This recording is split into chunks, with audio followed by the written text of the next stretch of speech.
देखो complex number पढ़ रहे थे हम, कॉम्प्लेक्स नंबर के डेफिनेशन के लिए काम कर रहे हैं, ठीक है। तो डेफिनेशन देखते हैं कॉम्प्लेक्स नंबर की क्या है। सम्मिश्र संख्या, कॉम्प्लेक्स नंबर। देखो अभी तक हमने आयोटा के लिए पढ़ा, अब आयोटा के बाद हम कॉम्प्लेक्स नंबर के लिए जा रहे हैं कि कॉम्प्लेक्स नंबर दो संख्याओं के कैसे मिलने से बना है, ठीक है। और कह सकते हैं वह संख्या युग्म जिसमें एक भाग वास्तविक एवं दूसरा भाग काल्पनिक हो। अर्थात हम इसको ऐसा लिख सकते हैं कि अपने पास अगर एक संख्या कॉम्प्लेक्स नंबर बनाती है तो अपने पास जब वास्तविक और काल्पनिक भाग दोनों मिलते हैं तो उनका एक रूप बनता है, और उस रूप को हम क्या बोलते हैं, कॉम्प्लेक्स नंबर बोलते हैं। तो उस कॉम्प्लेक्स नंबर को हम इस रूप में लिख सकते हैं, यदि वह संख्या a प्लस आयोटा b के रूप में हो, तब भी वो क्या कहलाती है, सम्मिश्र संख्या कहलाती है, सम्मिश्र संख्या कहलाती है। देखो यहां से अपने पास कॉम्प्लेक्स नंबर जो बनकर आया वो वास्तविक और काल्पनिक भाग से मिलकर बनकर आया। तो अपने पास ऐसा जो कॉम्प्लेक्स नंबर है जो दो भागों से मिलकर बना है उसको हम क्या बोलेंगे, सम्मिश्र संख्या बोलेंगे। और उस सम्मिश्र संख्या को हम क्या किस फॉर्म में लिखेंगे, a प्लस आयोटा b के फॉर्म में। लेकिन अगर हम इसका बात करें कि a प्लस आयोटा b एक बड़ा फॉर्म है तो उसको शॉर्ट में या संकेत में लिखने के लिए भी हम एक पार्ट यूज करते हैं, यानी संकेत का एक सिंबल यूज करते हैं जिसे हम किससे लिखते हैं, z से, यानी उसको हम लिखते हैं कैपिटल Z से, ठीक है। कैपिटल Z से हम किसको और लिखते हैं, हम यहाँ पर अपने पास पूर्ण संख्या को भी Z से लिखा जाता है। लेकिन यहाँ पर जब कॉम्प्लेक्स नंबर की बात कर रहे हैं तब अपने पास कॉम्प्लेक्स नंबर के फॉर्म को यानी उसके रूप को लिखने के लिए हम Z का यूज कर रहे हैं, और Z को हम लिखेंगे a प्लस आयोटा b, या a प्लस आयोटा b लिखें या x प्लस आयोटा y लिखें। बुक्स में आपको कभी कभी a plus iota b form दिखेगा और कभी कभी आपको क्या मिलेगा, x plus iota y form दिखेगा, जिसका मतलब भी यही है अपने पास कि ये अपने पास क्या है, जो पहला भाग होता है उसका वास्तविक और दूसरा भाग क्या होता है, काल्पनिक। यहाँ पर इसको रिवर्स भी लिखा जा सकता है कि आयोटा वाला पार्ट पहले और जो अपने पास वास्तविक भाग दे रखा है वो बाद में लिखा जा सकता है। लेकिन अपने पास जो लिखने का एक प्रोसेस है वो a प्लस आयोटा b के फॉर्म में हमने लिखा है इसको। और यहाँ पर अपने पास जो a और b या हम कहें x और y दोनों ही कैसे होती हैं, वास्तविक होती है। कैसे होती हैं, तो यहाँ पर हम कह सकते हैं कि अपने पास a b belongs to z, sorry r, और x y belongs to r होता है, ठीक है। यानी अपने पास अगर हम ए बी की बात करें या एक्स वाई की बात करें, दोनों ही अपने पास जो नंबर है वो डेफिनेटली कैसे होंगे, वास्तविक संख्याओं का समुच्चय होगा। जैसे मान लो कि अपने पास z को हमने लिख दिया 1 प्लस के 2 आयोटा। देखो ये जो फॉर्म है यहाँ पर अपने पास ये फॉर्म बना a प्लस आयोटा b के फॉर्म में। तो अगर इसकी कंपेरिजन करें तो a इक्वल तो बना अपने पास 1 और b इक्वल बना 2, ठीक है। तो यहाँ पर अपने पास जिसका पहला भाग है जो वास्तविक दिख रहा है आपको, क्लियरली वास्तविक, जहां पर आयोटा वाला पार्ट नहीं है, वो आपके पास वास्तविक होगा, यानी उसको हम बोलेंगे रियल पार्ट। और यहाँ पर अपने पास जो दूसरा सेकंड पार्ट होगा जिसके साथ आयोटा मल्टीप्लाई होगा, वो पार्ट आपका क्या होगा, काल्पनिक होगा। यदि उसको हम ऐसा भी बोल सकते हैं अधिकल्पित, जिसको हम इमेजिनरी पार्ट ऑफ जेड बोलते हैं, ठीक है। तो यहाँ से हम बात करें कि अगर अपने पास यदि जेड इक्वल ए प्लस आयोटा बी है तो यहाँ पर अपने पास a को हम बोलते हैं वास्तविक भाग, और इस वाले पार्ट को बोलते हैं हम काल्पनिक भाग। काल्पनिक भाग बोले या इसको हम अधिकल्पित बोले, अधिकल्पित। देखो काल्पनिक का मतलब यहाँ पर होता है कि हम सिर्फ इसकी क्या कर रहे हैं, कल्पना कर रहे हैं, ठीक है। इस केस में अपने पास इसको अगर हम शॉर्ट में लिखें, देखो यहाँ पर अपने पास वास्तविक भाग लिखा हमने, पहला पार्ट जिसके साथ आयोटा नहीं है, और दूसरा पार्ट अपने पास जिसके साथ आयोटा है वो अपने पास क्या कहलाएगा, काल्पनिक भाग, या उसको हम अधिकल्पित भाग बोलेंगे, ठीक है। और इसको लिखने के लिए हम शॉर्ट में, देखो बार बार हम इसको वास्तविक भाग नहीं बोलेंगे, तो इसको लिखने के लिए हम क्या करेंगे, शॉर्ट लैंग्वेज का यूज करेंगे, और उसको हम बोलते हैं रियल पार्ट, यानी रियल पार्ट को हम शॉर्ट में लिखेंगे REZ, यानी रियल पार्ट ऑफ Z, ठीक है। यानी रियल पार्ट ऑफ Z का मतलब होता है कि अपने पास जो कॉम्प्लेक्स नंबर है Z, उसका वास्तविक भाग आपके पास है। और इसी प्रकार से इसको बोलते हैं इमेजिनरी पार्ट। तो इमेजिनरी जो पार्ट है अपने पास, उसको हम शॉर्ट में क्या लिखेंगे, IM लिखकर और Z लिखेंगे, यानी इमेजिनरी पार्ट ऑफ Z, जिसका मतलब होता है कि अपने पास जो कॉम्प्लेक्स नंबर है सम्मिश्र संख्या, उसका कौन सा भाग है, ये काल्पनिक भाग है। क्लियर। इस तरीके से अपने पास जो कॉम्प्लेक्स नंबर होता है z, उसको हमने डिफाइन किया किस फॉर्म में, a प्लस आयोटा b के फॉर्म में। ठीक है। अब देखो इसको हमने संकेत में दे दिया z। इसी प्रकार से अपने पास इस वाले पार्ट को हम क्या करेंगे, इसका रिवर्स और बनाएंगे, और जो इसका रिवर्स होता है उसको बोलते हैं इसकी संयुग्मी यानी कंजुगेट। ठीक है। तो कंजुगेट कैसे बनाते हैं, देखो यहाँ पर, यानी इसको हम लिख सकते हैं सम्मिश्र संख्या की संयुग्मी।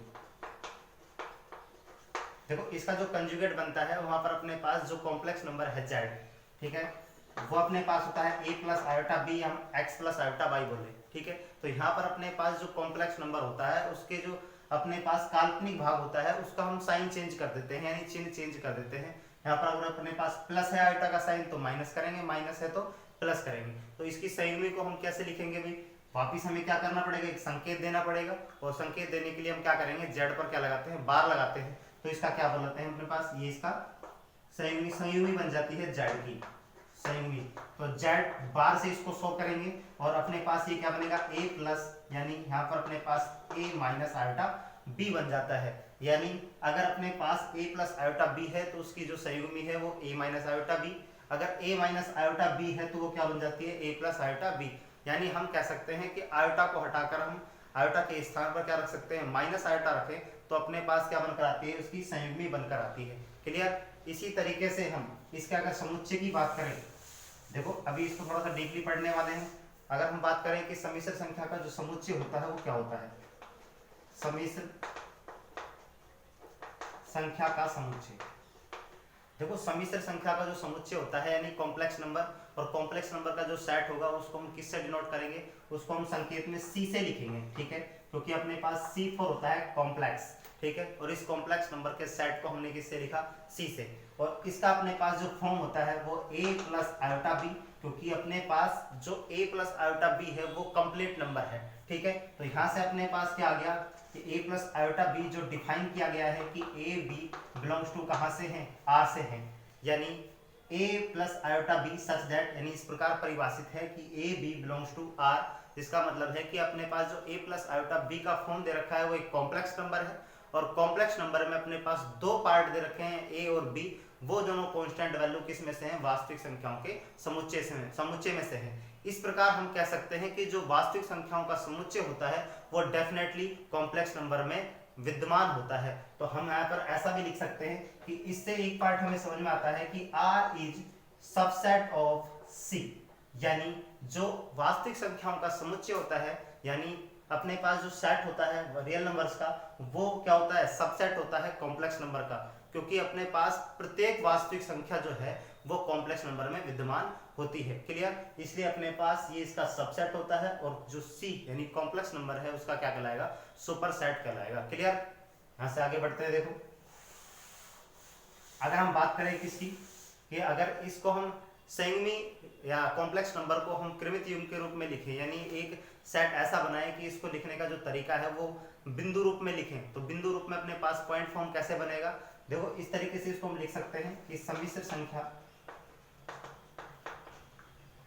का कृमित युग्म। देखो कृमित युग्म यानी ऑर्डर्ड पेयर, यानी ऑर्डर में लिखने के लिए अपने पास जिस प्रकार से हम पॉइंट का यूज करते हैं, मान लो कि अपने पास कोई पॉइंट दे रखा है 1 2, इस प्रकार से लिखा जाता है। तो इस तरीके से हमें इसे क्या करना है, कॉम्प्लेक्स नंबर में डालना है, और इसका हम क्या करते हैं, ग्राफ बनाते हैं, क्योंकि पॉइंटों से हम क्या बना सकते हैं, कोई ग्राफ बना सकते हैं। ग्राफ में कोई लाइन हो सकती है, कर्व हो सकता है। ठीक है। इस प्रकार से अपने पास अगर हम कॉम्प्लेक्स नंबर का ग्राफ बनाए तो उसको हम बोलते हैं आर्गड़ तल। ठीक है। तो उसके लिए हमें क्या करना पड़ता है, इस वाले पार्ट को हमें इस ऐसे फॉर्म में ले जाना पड़ता है जो एक्स वाई की वैल्यू को डिनोट करे, यानी इस तरीके से इसको बनाना होता है। तो हमने इसके लिए क्या किया, देखो इसको कृमित युग्म बनाने के लिए यदि अपने पास ऐसा हो कि जो कॉम्प्लेक्स नंबर z है वो 2 माइनस की 3 आयोटा हो, तो इस वाले पार्ट को हम किस प्रकार से लिखेंगे, यहाँ पर अपने पास टोटली जो आयोटा है वो छूट जाएगा, और a और b को विद चिन्ह से लिखेंगे। यानी अगर अपने पास z इस प्रकार से दे रखा हो a प्लस आयोटा b, तो हम इसको कृमित युग्म में इस प्रकार से लिखेंगे a, b। ठीक है। यहाँ पर अपने पास क्या होता है, जो ए और बी होता है वो विद चिन्ह लिखा जाता है, यानी अपने पास अगर ए और बी दोनों पॉजिटिव तो दोनों पॉजिटिव की तरह लिखे जाएंगे, नेगेटिव है तो नेगेटिव की तरह लिखे जाएंगे, अगर एक पॉजिटिव एक नेगेटिव है तो उसी तरीके से उसको लिखा जाता है। ठीक है, तो इस प्रकार से अगर अपने पास ऐसा हुआ कि z इक्वल 2 माइनस के 3 आयोटा बने, ठीक है, तो इसको हम क्या लिख देंगे 2 और माइनस के 3, यानी इसको हमने कृमित युग्म के रूप में लिख दिया। और जो किस काम के लिए आएगा अपने पास, जब भी हम इसका ग्राफिकल करेंगे तो ग्राफिकल में अपने पास इस पार्ट को बनाने के लिए हमारे पास इसका जो पॉइंट फॉर्म है यानी बिंदु रूप है वो डेफिनेटली डिफाइन होना चाहिए, और उसके लिए हमने क्या बनाया, कृमित युग्म बनाया कॉम्प्लेक्स नंबर का, और ये कॉम्प्लेक्स नंबर क्या हुआ ग्राफिकल के लिए डिफाइन हो जाएगा। ठीक है, जिस प्रकार से हमने क्या किया, जैसे हमने ज्योमेट्री में यानी 2D में पढ़ा, उसी प्रकार से हम 2D में इसको किस में पढ़ेंगे, कॉम्प्लेक्स नंबर के लिए भी ग्राफिकल से इसको डिनोट कर सकते हैं। ठीक है, इसके बाद देखो हम इसके बारे में क्या पढ़ने वाले हैं, जो इसकी संयुग्मी है उस संयुग्मी से रिलेटेड इसके कुछ पार्ट्स होंगे यानी गुणधर्म होंगे, उनको पढ़ने वाले हैं। उससे पहले अपने पास इसकी संयुग्मी को देखो कैसे कैसे डिफाइन किया है। यहाँ से हमने देखा कि यदि अपने पास जो कोई कॉम्प्लेक्स नंबर है z वो a प्लस आयोटा b है, ठीक है, और हमने कॉम्प्लेक्स नंबर को लिखा है z से, जबकि इसकी संयुग्मी को किससे लिखेंगे, z बार से लिखेंगे, यानी की संयुग्मी, इसकी संयुग्मी को हमने लिख दिया z बार से, और ये अपने पास क्या बनकर आएगी, और जो z बार है इसकी संयुग्मी है, तो डेफिनेटली हमने भी पढ़ा है कि कॉम्प्लेक्स नंबर की जो संयुग्मी होती है उसमें आयोटा के स्थान पर माइनस आयोटा रखने पर कॉम्प्लेक्स नंबर की क्या बनती है, संयुग्मी बनती है, जिसे हम किससे लिखते हैं, z बार से डिनोट करते हैं। तो अपने पास अगर a प्लस आयोटा b इसकी क्या है, संयुग्मी है, तो अपने पास से a प्लस आयोटा b अगर कॉम्प्लेक्स नंबर है तो इसकी जो संयुग्मी है वो क्या बन जाएगी, a माइनस आयोटा b बन जाती है। क्लियर, और इस तरीके से अपने पास इसके कुछ गुणधर्म हमारे पास लागू होते हैं और उनको हम डिफाइन करते हैं। देखो कैसे बनता है, तो समिश्र संख्या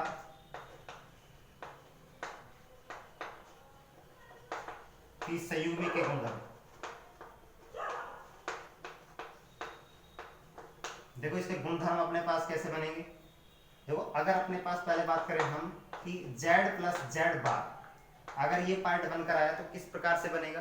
देखो यहाँ पर अपने पास z जो है कॉम्प्लेक्स नंबर है, z बार क्या है, इसकी संयुग्मी है, और दोनों का एडिशन किया जाए a प्लस आयोटा b और a माइनस आयोटा b, तो डेफिनेटली माइनस आयोटा b और प्लस आयोटा b कैंसिल हो जाएंगे, क्या बनेगा 2a, क्या बनकर आएगा 2a बनकर आएगा।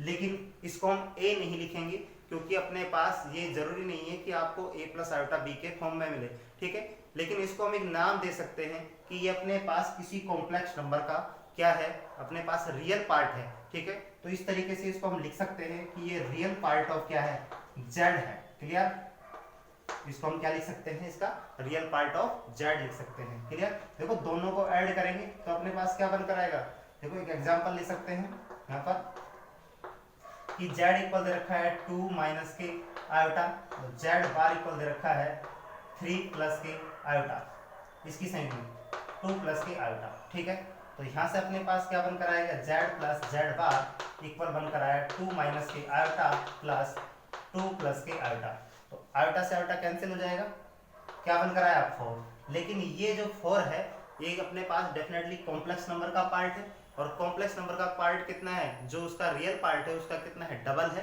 तो हम इसको ऐसा भी लिख सकते हैं कि 2 रियल पार्ट ऑफ z, यानी ये अपने पास दी गई कॉम्प्लेक्स नंबर का किसका डबल है, रियल पार्ट का डबल पार्ट है। क्लियर, तो इसलिए हमने इसको क्या लिख दिया, 2 रियल पार्ट ऑफ z। ठीक है, इसी प्रकार से इसको हम ऐसा बना सकते हैं z माइनस के z बार।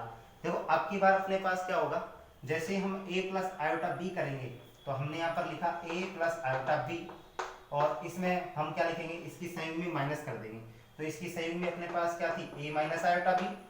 क्लियर, ये अपने पास z और ये क्या है, z बार है। ठीक है, तो यहाँ से अपने पास देखो क्या बनकर आया, a plus iota b minus a और प्लस आयोटा b, तो यहाँ से क्या होगा, a से a कैंसिल हो जाएगा और ये बनकर आया 2 आयोटा b। यानी हम कह सकते हैं कि अपने पास 2 को अलग किया जाए और आयोटा b को अलग किया जाए तो अपने पास ये जो पार्ट बनकर आया, तो 2 अपने पास इमेजिनरी पार्ट ऑफ z बनकर आया है। ठीक है, तो यहाँ से इसको हम लिख सकते हैं 2 imaginary part of z। Clear, next पढ़े अपने पास, तो अपने पास z प्लस z, यानी अगर z1 z2 कोई दो पार्ट है तो अपने पास इसमें इस प्रकार से इसकी अगर संयुग्मी लगाई जाए, ठीक है, तो अपने पास इसकी जो संयुग्मी है उनके योग के संयुग्मी के बराबर होती है, यानी इसका जो अपने पास एडिशन आ रहा है तो उनके अलग अलग योग के संयुग्मी के बराबर होगी, यानी इस पर भी अपने पास संयुग्मी जाएगी और फर्स्ट पर भी संयुग्मी जाएगी। इस प्रकार से इसको लिख सकते हैं। वैसे ही सेम प्रोसेस में इसको डिफाइन करना है।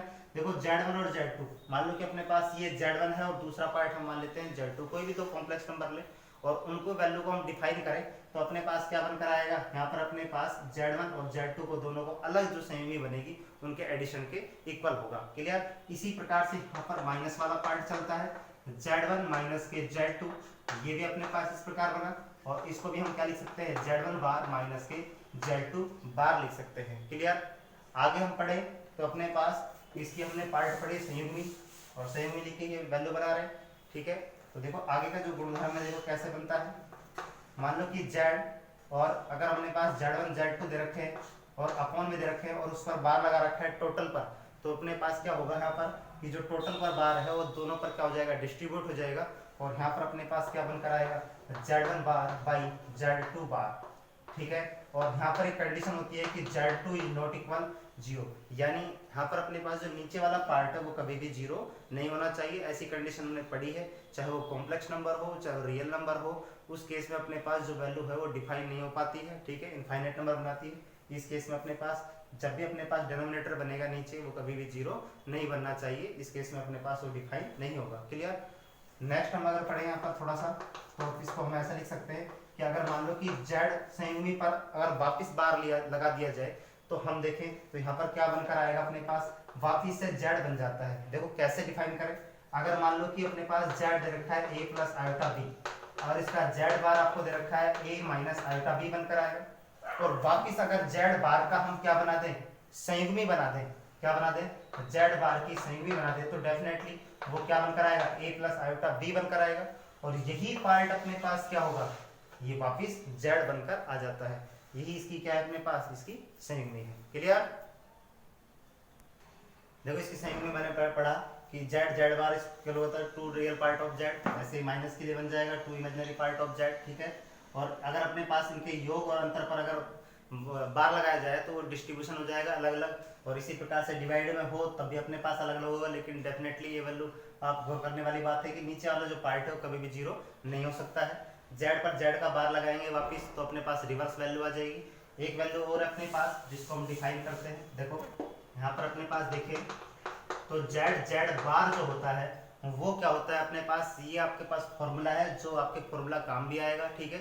ये जितने भी आपको लिखवाए हैं सारे पार्ट काम आने वाले हैं जो नेक्स्ट एक्सरसाइज में काम आएंगे आपके, ठीक है। तो जब अपने पास इसको हम मल्टीप्लाई करेंगे देखो बनकर क्या आता है, तो हम एक बार इसको सोल्व करते हैं। देखो यहाँ से हम क्वेश्चन देखें तो Z इक्वल मान लो a प्लस आयोटा b है। देखो इस पार्ट को हम यहाँ डिफाइन करते हैं। देखो अगर इस पार्ट में अपने पास देखें, नेक्स्ट पार्ट अपने पास दे रखा है 6 वाला 7 वाला Z बार, ठीक है, इसको हम डिफाइन करने वाले हैं। यदि अपने पास ऐसा हो कि Z जो दे रखा है वो a प्लस आयोटा b है, क्लियर। दूसरा पार्ट अपने पास Z बार बने वो a माइनस आयोटा b है। अगर दोनों का मल्टीप्लिकेशन कराया जाए तो देखो दोनों का multiplication Z bar equal a plus iota b into a minus iota b, ठीक है।